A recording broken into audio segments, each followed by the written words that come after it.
My bestie recently divorced from her husband, and her life took a twisted turn I never expected. I want to pull her out of it, but my husband won't let me.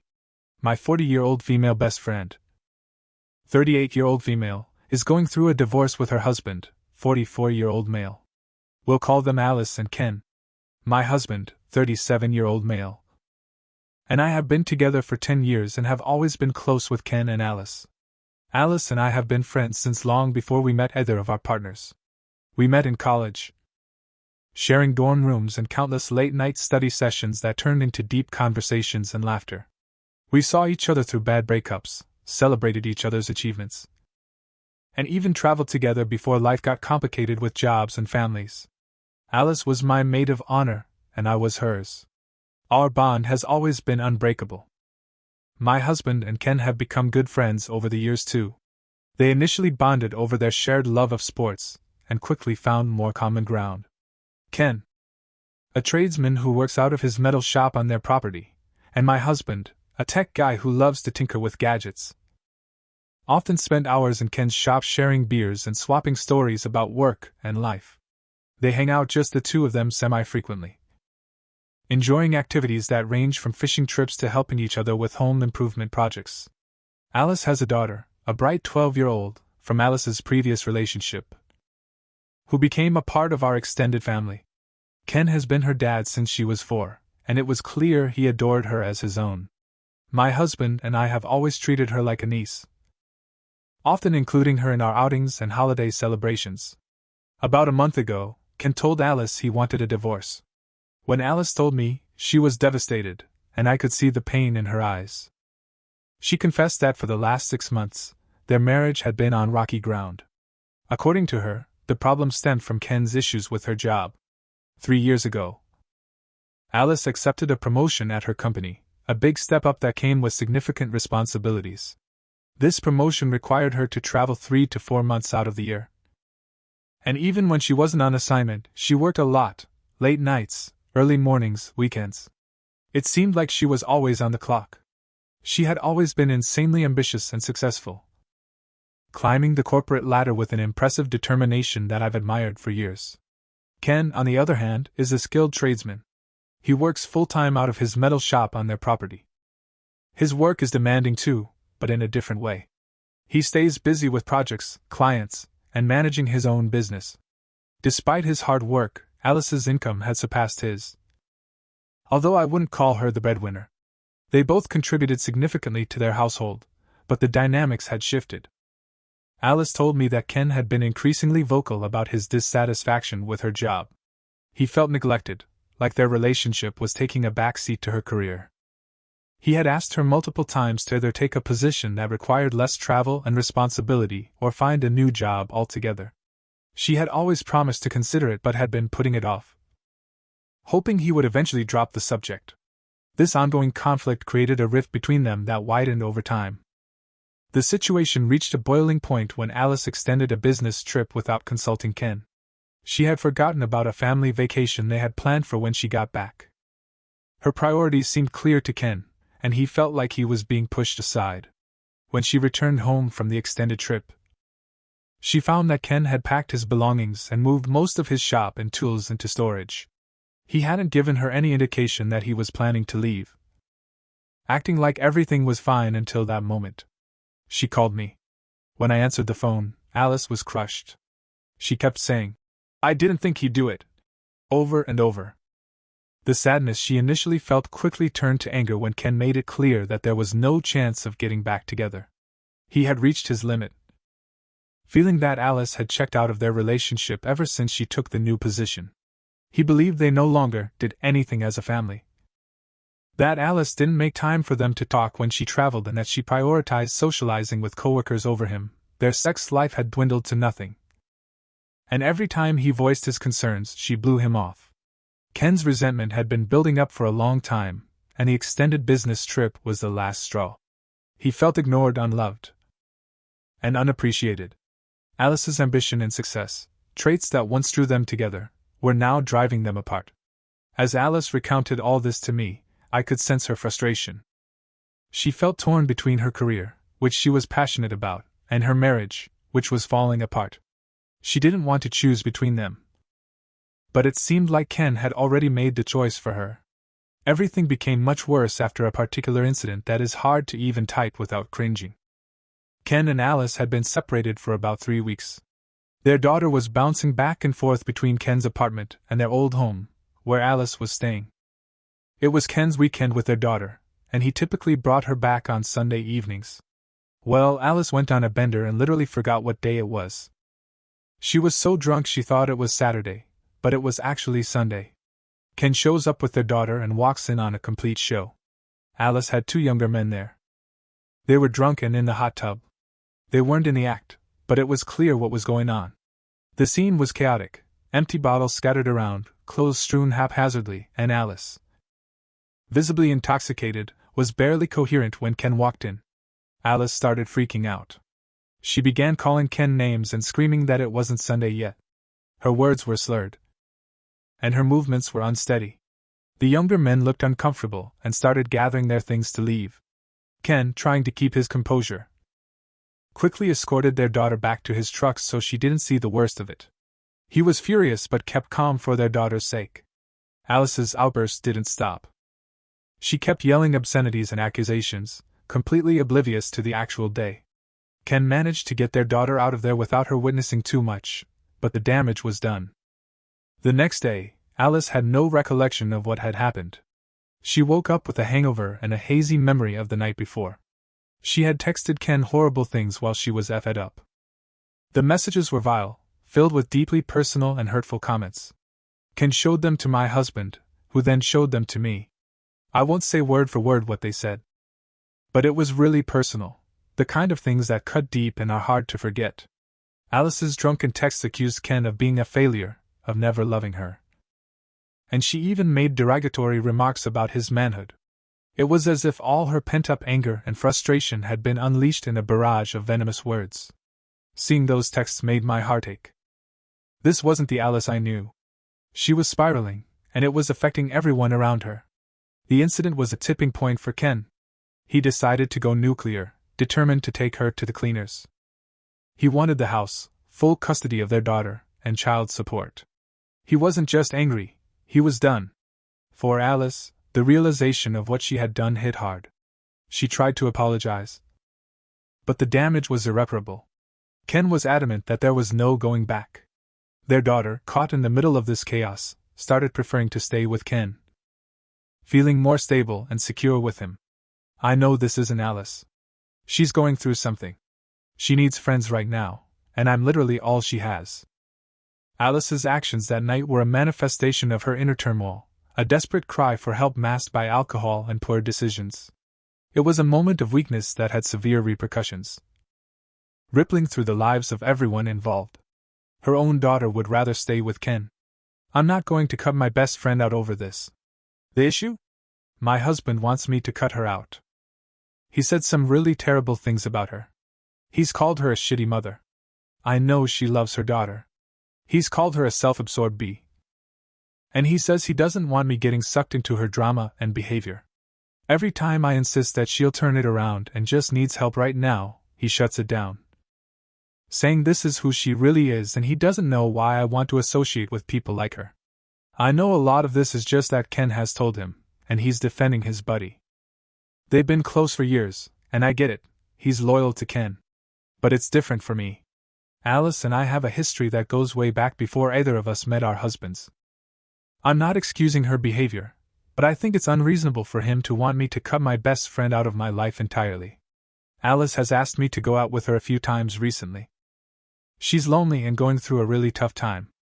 I went once without telling my husband because I knew what he'd say, and honestly, I just wanted to talk to her in person to see if I could help her somehow. When I finally told him we had met up, he went ballistic. He accused me of hiding things from him, which, okay, I did. But only because I knew he wouldn't understand.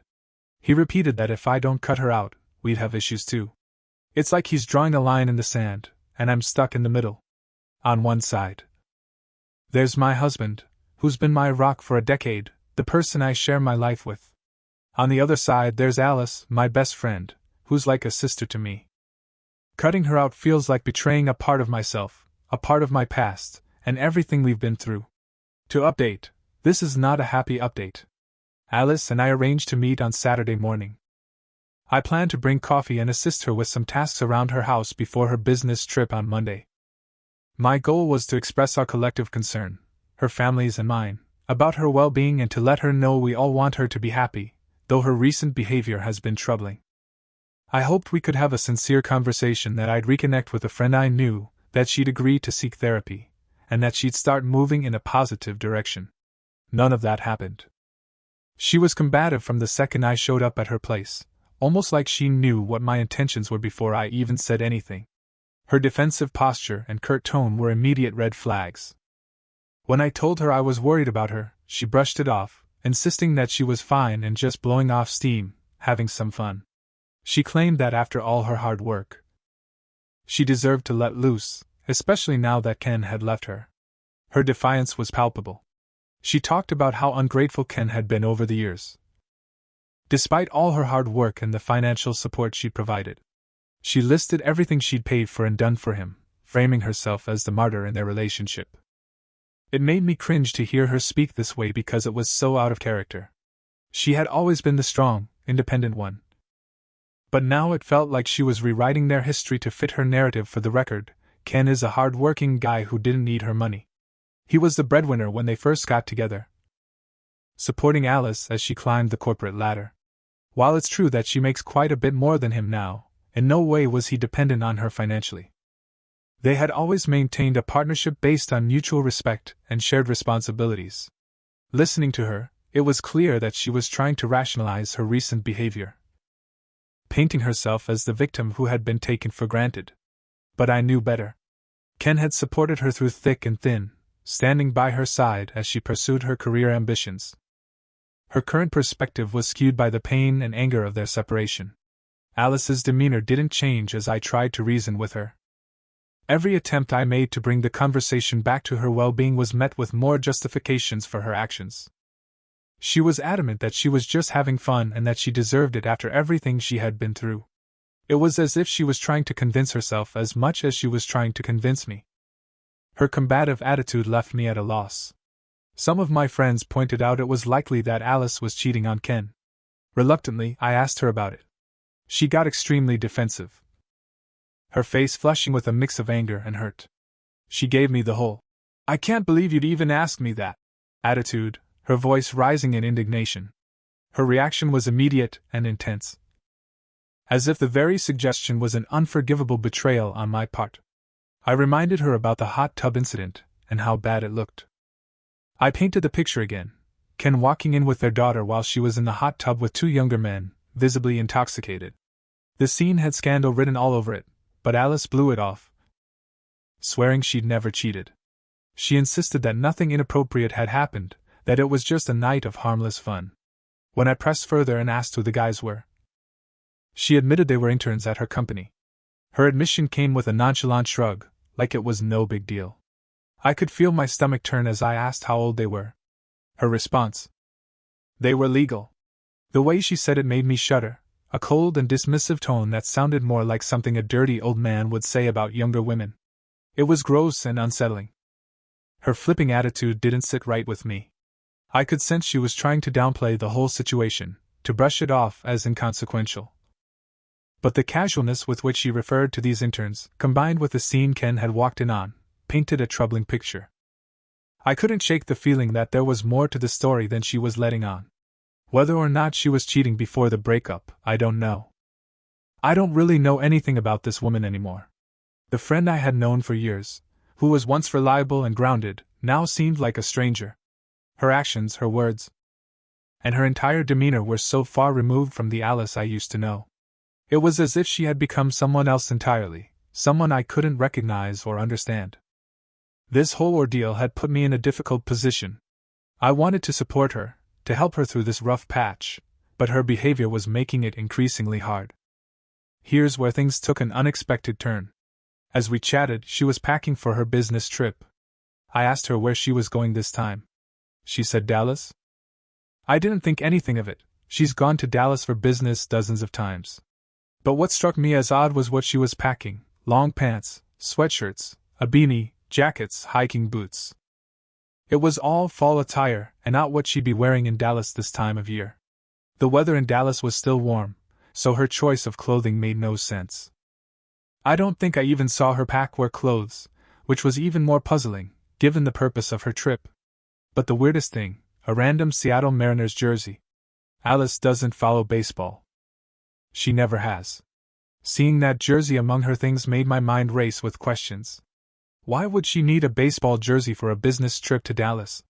The more I thought about it, the stranger it seemed. I wanted to ask her about it to get to the bottom of this odd packing list, but I kept my questions to myself. I didn't want to seem intrusive or accusatory, especially given how defensive she had been lately. Despite my growing unease, I tried to stay positive. Alice seemed preoccupied with her packing, her movements hurried and almost frantic. Her daughter was coming over soon, adding to the sense of urgency in the room. I decided it was best to leave her to it, not wanting to add to her stress. We hugged before I left. I told her I loved her and that I wanted her to be happy. I emphasized that I hoped she would consider seeing a therapist when she got back from her trip. She looked at me with a mix of emotions and said, "I'll think about it." It was a small concession, but I clung to it, hoping it might lead to something positive.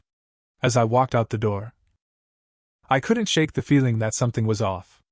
The bizarre packing choices, the evasive answers, everything felt wrong, but I didn't push it. I wanted to trust that Alice knew what she was doing, even though my gut told me otherwise. When I got home, hubby and I sat down to talk about how things went with Alice.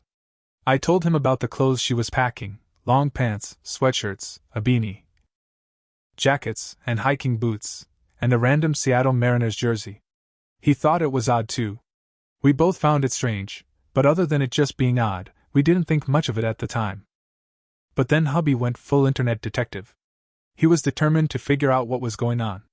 After a bit of searching, he discovered something that made my heart sink. Guess who lives in Seattle and has a Facebook profile picture of himself at a Mariners game? Her daughter's biological father. The realization hit me like a ton of bricks. When I checked the Mariners' schedule, they did have home games next week.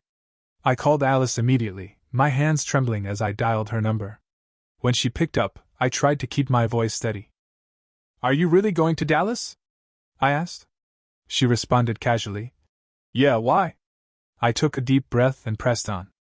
"Are you sure you're not going to see her ex in Seattle?" There was a long pause on the other end of the line, probably a full minute of silence that felt like an eternity. I could feel the tension mounting. "Alice, you better not lie to me. I'll find out," I warned her. Finally, she came clean. She admitted that she had gotten in contact with him right after Ken left her, and that they'd been talking more and more. She claimed he was a different man now, that he had turned his life around. She launched into a spiel about how he had changed, how he was more responsible and stable now, how he wanted to be a part of his daughter's life again. But all I heard was, blah blah blah. I was furious and heartbroken. This man had caused her so much pain in the past. And now she was letting him back into her life. After everything she had been through with Ken, the last thing she needed was to get involved with someone who had hurt her so deeply before. The fact that she had lied to me, that she had planned this whole trip under false pretenses, made it even worse. I didn't know what to say. I was filled with a mix of anger, disappointment, and fear for what this could mean for her and her daughter. I didn't talk about her baby daddy in the last post because it wasn't relevant, but just know this man is a piece of human being. He cheated on her while she was pregnant and kicked her out when she confronted him. He'd slap her around, call her terrible names, and degrade her in ways that no one should ever have to endure. This guy even had the audacity to say he wanted nothing to do with their child. When she finally reached out to me, desperate and broken, I didn't hesitate. I flew to Seattle, picked her up, and brought her home. She stayed with me for a bit, trying to piece her life back together. Those days were tough. Alice was a shell of herself, dealing with the trauma of abuse and the daunting task of raising a newborn alone. But Alice, being the resilient woman she is, slowly started to rebuild. She found strength in her daughter, who became her beacon of hope. Not long after moving in with me, she met Ken. He was a breath of fresh air, a kind, hard-working man who treated her with the respect and love she so desperately needed. Within a year of dating, they moved in together, and Ken embraced the role of a father to her daughter with open arms. He provided stability and affection, something Alice hadn't experienced in a long time. Ken was there for the milestones, her daughter's first steps, first words, and first day of school. He was the one who stayed up all night when she had a fever, who taught her how to ride a bike, who read her bedtime stories. In every sense that mattered, he was her father. Their little family seemed perfect, a stark contrast to the nightmare Alice had escaped. Thinking back to those days, it's painful to see how far things have fallen apart. Alice went from being in a loving, supportive relationship to the mess she's in now. The memory of what she went through with her baby daddy only makes her current choices more baffling and worrisome. She knows firsthand the kind of person he is, yet she's letting him back into her life. It's like watching her walk back into a burning building. The thought of her daughter potentially being exposed to that man again is unbearable. She deserves better. Alice deserves better. But she's so lost right now. So blinded by her pain and confusion that she can't see it. It's like she's forgotten the horrors of her past and is willing to risk everything for a man who never deserved a second chance. All of this makes me fear for her even more. I told her that of all the things she's pulled recently, this was by far the worst thing she could do. My voice was shaking with anger and disappointment as I laid it out for her. I couldn't believe she would ever speak to that man after what he did to her and how he treated her. She kept saying it was years ago, that he had changed, and that he wanted to meet his daughter one day. But that didn't matter to me. The scars he left, both physical and emotional, were still fresh in my mind, even if she chose to forget them. When she said he wanted to meet his daughter, something inside me snapped. I started screaming and yelling into the phone so loud I think I blew out my voice. Are you out of your mind? After everything he did to you, to us, you're going to let him back into your life? Into your daughter's life? I was beyond furious, my anger fueled by years of witnessing her pain and suffering because of that man. I told her I was done with her. I told her if she gets on that plane to Seattle, to not bother contacting me ever again. I hung up on her. She called back and texted once, but I ignored it. I didn't have the energy for her anymore. I just sat on the couch, crying all night, while my husband held me. He didn't rub it in, he didn't give me an attitude. He just let me cry and told me he was sorry that my best friend was making such destructive choices, sorry that I was caught in the middle of this mess. Sorry that there was nothing he could do to fix it. I felt completely drained, emotionally and physically. The weight of my words and the finality of what I had said hung heavy in the air. This was the woman who had been my confidant, my rock, my sister in every way that mattered. And now I was watching her walk down a path that I knew would lead to nothing but more heartache and devastation. The realization that I might have lost her for good was almost too much to bear. I couldn't understand how she could be so blind, so willing to rewrite history for a man who had only brought her pain. The memories of helping her rebuild her life, of watching her grow stronger and more independent, now seemed distant and futile. It was like all the progress she had made was slipping away, and there was nothing I could do to stop it. My husband's arms around me were the only thing keeping me from falling apart completely. Alice texted me this morning. She said she was sorry for lying to me, but that she's a big girl now and can look after herself. Her words were a slap in the face, a dismissive wave of her hand as she brushed off my concerns and our history. It was as if everything we had been through together, all the support I had given her, meant nothing. Her stubborn pride was leading her down a dangerous path.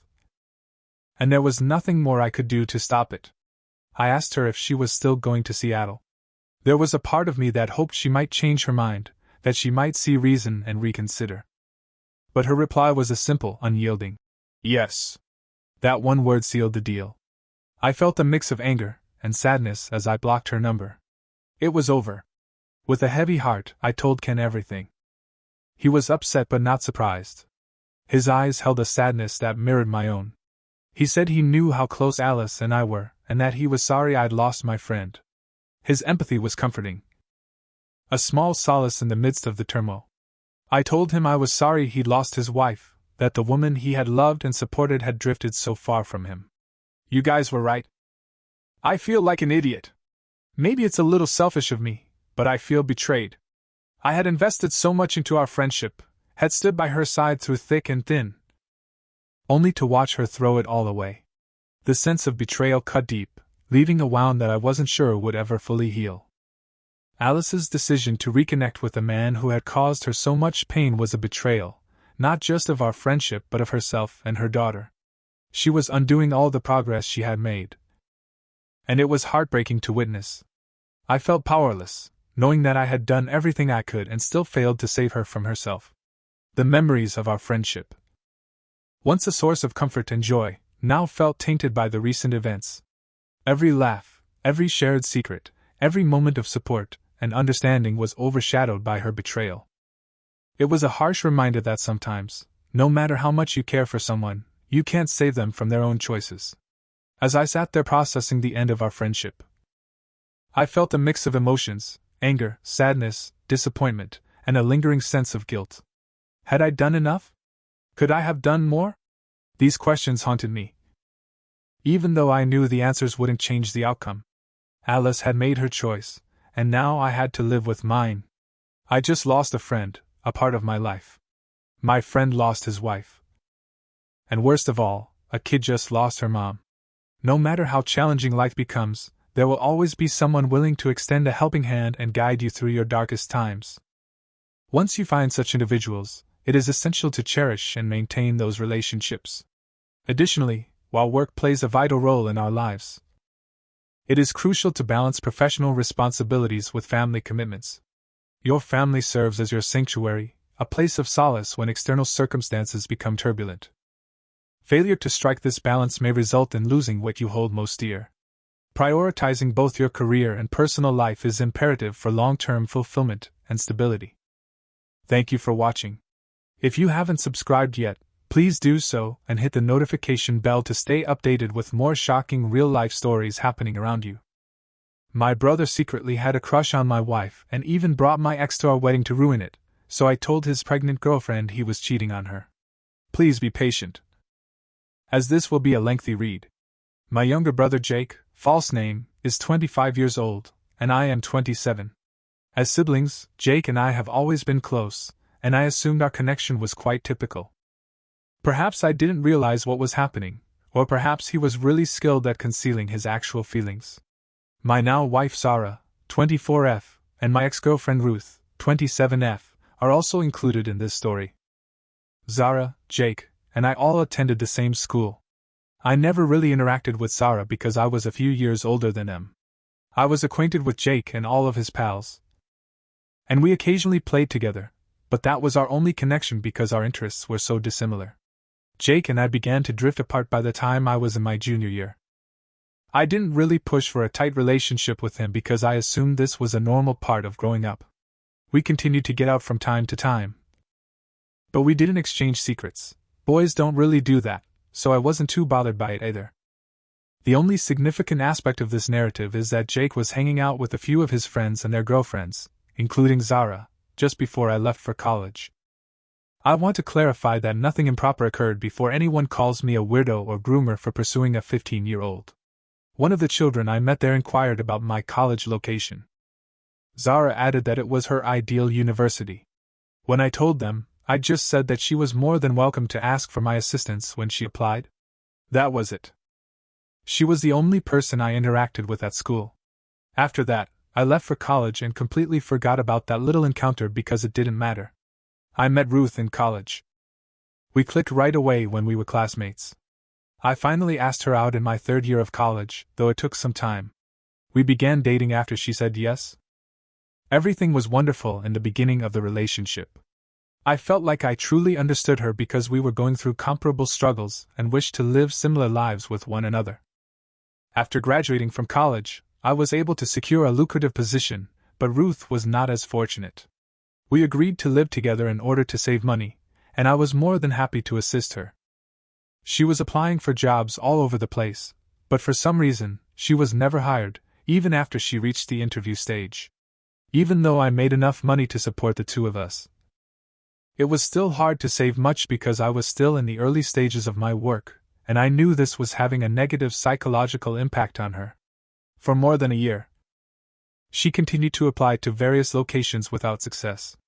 She was devastated, and I did my best to be there for her, but shortly after, she realized that we could make ends meet with just my paycheck, so she gave up completely.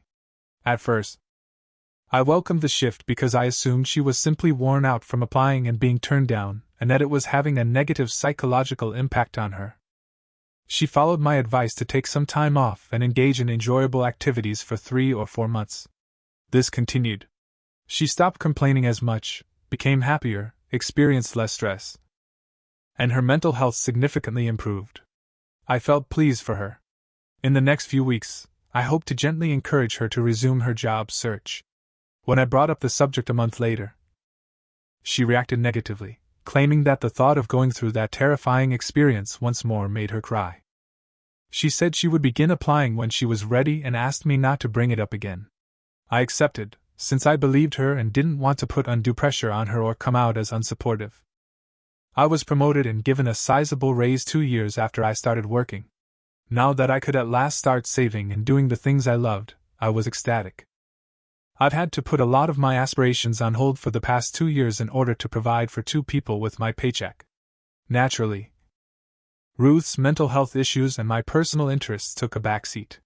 Now that I had some money to spend on fun, I felt relaxed. However, Ruth began pleading with me to assist in paying for her niece's schooling as soon as she learned that I had been given a raise. Ruth's brother was impoverished and could only work for a few months at a time. He had gotten a lady pregnant and was clueless about how to raise a child, particularly after the woman died and left no family behind. Ruth's brother, who was completely unprepared to care for another human being, took the infant. Ruth pleaded with me, saying that even though she had only met her niece twice, she loved her and would never be able to forgive herself if she couldn't assist her. All of this was getting to be too much for me. So I told her I would give it some thought and ended the conversation. There was a part of me that honestly considered giving her the money. But there was also a nastier part of me that believed it was her niece and that she could get up and get work to support her. That night, I drank a lot, and as I continued to drink, all the logic and reason I had suppressed came flooding back. Since I was in love with Ruth, I never really gave the suspicion that she was attempting to take advantage of me any thought. I was unable to get rid of those emotions, though I was pleased to support her throughout her life, but it seemed excessive to ask me to support her niece as soon as I received a raise, especially at the expense of my own desires. Since I would be stuck in this situation for the rest of my life if I started supporting the niece now, I knew it was time to stand up for myself. I sat Ruth down the following day and informed her that regardless of how regrettable the situation, I would not be providing financial support for her niece. Additionally, I told her that she was free to take a job and assist the poor child if she felt sorry for her. I didn't care what she did with the money. I refused to listen to her attempt to butt in, claiming that I was being unkind and that a poor youngster needed my assistance. I also informed her that the distribution of domestic duties would shift if she failed to find employment. If she wasn't making a financial contribution, I expected her to do 80% of the tasks because we didn't have any children or pets. I informed her that I wanted a vacation after working tirelessly for the past 2 years to support her while balancing work and home. She needed to help relieve some of my financial burden. If she wasn't prepared to aid me financially so that I could have more money for myself, it would be an understatement to say that she began to yell. It was a miracle I didn't leave the conversation with my ears bleeding because I don't think I've ever had the bad experience of listening to such high decibels before. She called me every possible epithet during her lengthy tirade, including misogynistic, manipulative, gaslighting, and financially abusive. I simply needed a break though. If she couldn't do this for me, why were we even partners? The altercation continued for a while. She probably thought that because I've never been confrontational, I would give in. I didn't, which surprised her. For several more days we were at a standstill. She cut me off once more when I attempted to bring up the subject. I realized we were done. At that point, I was merely supporting her life and receiving nothing in return. Therefore, there was no future for me in this relationship. It was a messy split because she was unemployed, and she had nowhere to go. I informed her that I was done with her and that she should have her problems straightened out by then. but I was willing to give her some money to help her get by for a month or two. She broke down in tears, accusing me of faking and performing the whole drama act. I informed her that my decision was final and that I was no longer interested in this relationship. It could not be saved. And all the solutions she was now offering ought to have been presented to her while we were still together, not as a last resort. The split was nonetheless unpleasant. Even though I had set her up for a few months, I didn't understand how much dead weight I'd been carrying until she walked out. I could spend so much time and effort on myself. I resumed interests I had given up while in school. These pastimes allowed me to get back in touch with Zara. Zara chose to pursue painting as a career despite not attending my college.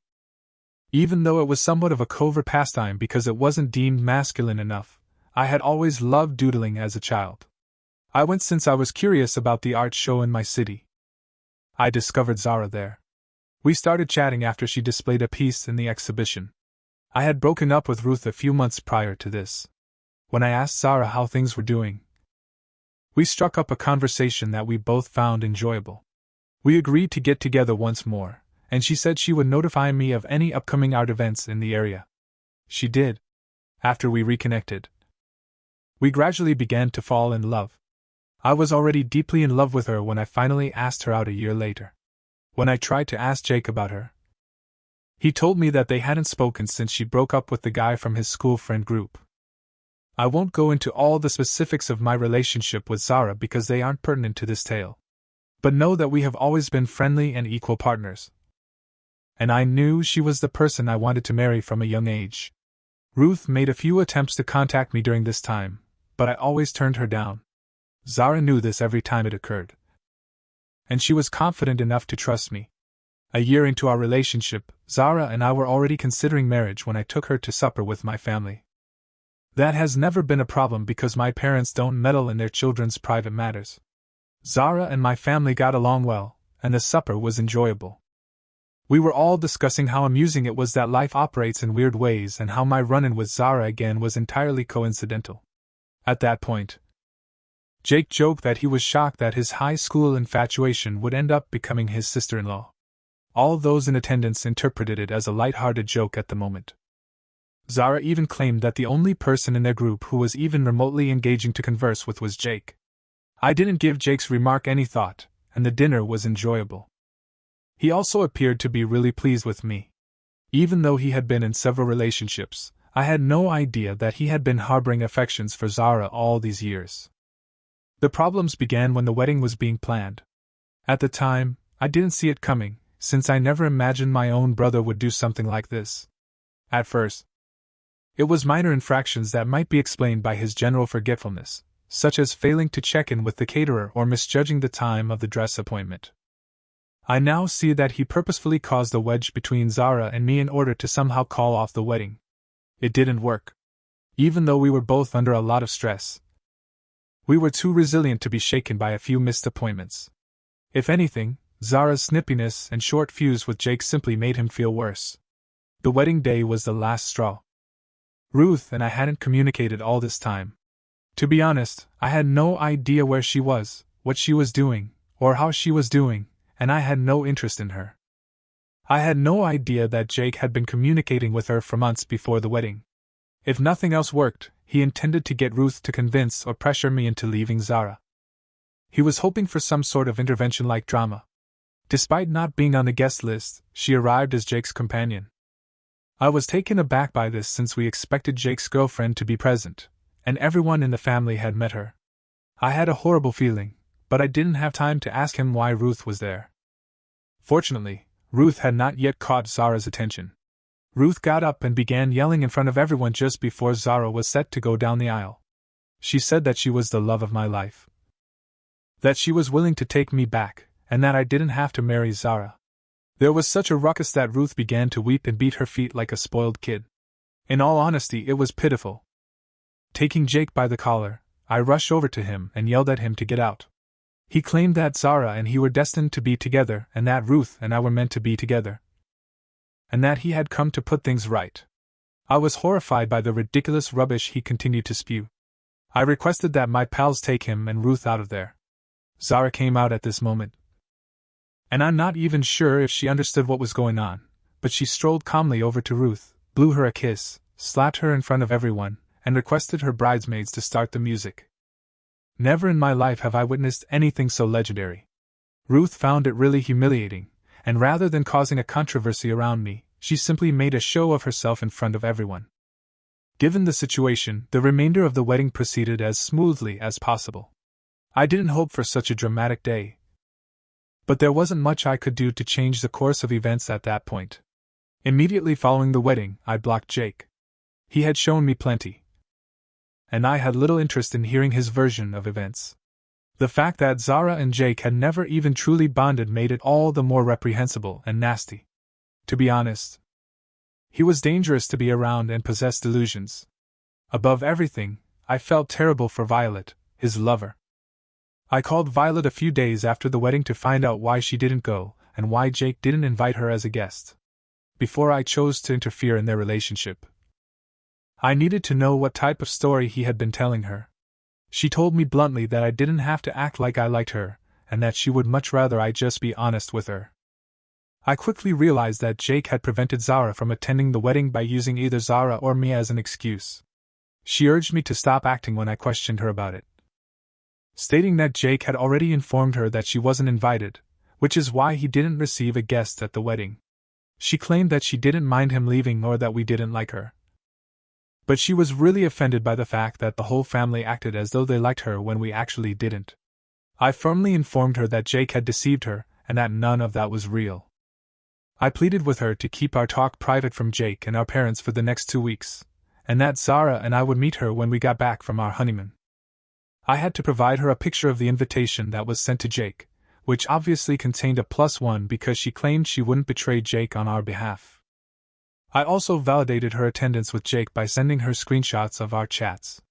She claimed not to believe us, so I told her that I understood and that we weren't requesting her trust but rather that she should remain silent until we could meet and address the misunderstanding. She consented, but I wasn't sure if she would follow through on it.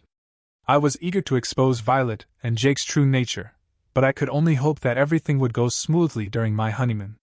Update 1. I had no idea this story would become so well known. As I mentioned, I went on my honeymoon and didn't care to check Reddit, but my inbox is overflowing with requests for updates. Thankfully, nothing untoward occurred during the actual honeymoon. Jake didn't try to phone me, and he was still blocked. Violet texted Jake briefly to let him know that she hadn't discussed our chat and that she wanted to meet as soon as I got back from my honeymoon. A few hours had passed since the meeting. Violet didn't feel safe visiting our house, so we met at a cafe. At first, she was really protective, and it was obvious from her demeanor and body language that she didn't want to hear what we had to say. However, we thoroughly explained everything to her. She first didn't believe us and called us crazy for making such a false accusation against Jake. I did, however, ask some acquaintances if they had any wedding films while we were on our vacation.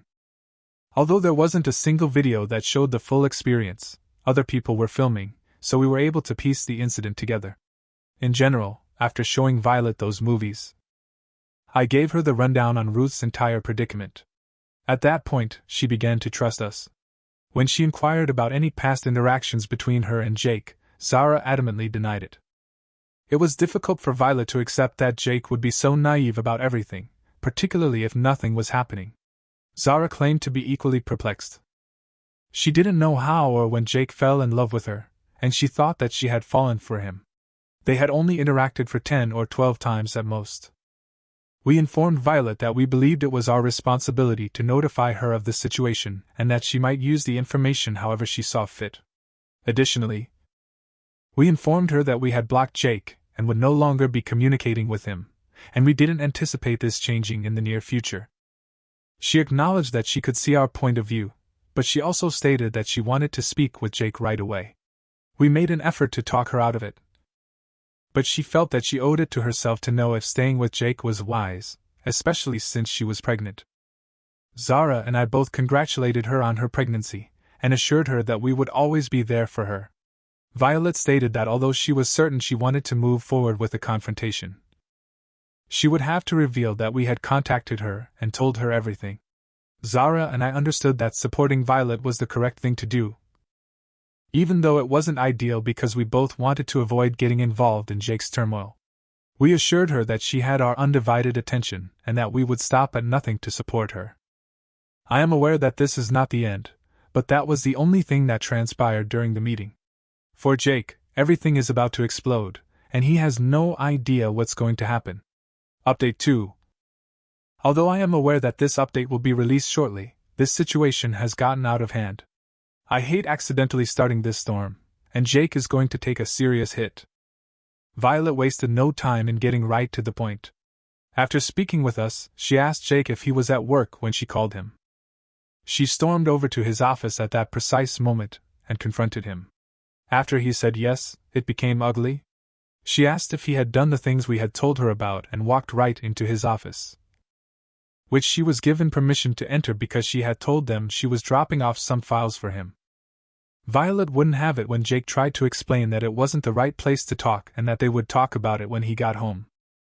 HR had to be summoned up to his floor because there was a good deal of shouting going on. This is where Jake's situation becomes even better or worse. Violet identified herself as Jake's girlfriend and revealed that she was pregnant. When the HR assistant asked her who she was and why she was making such a fuss, she was shocked when Jake denied it. He categorically denied dating her. More shouting followed, and Violet was finally led away. That day, a storm awaited Jake as he returned home. I don't know the specifics, but they got into a huge fight.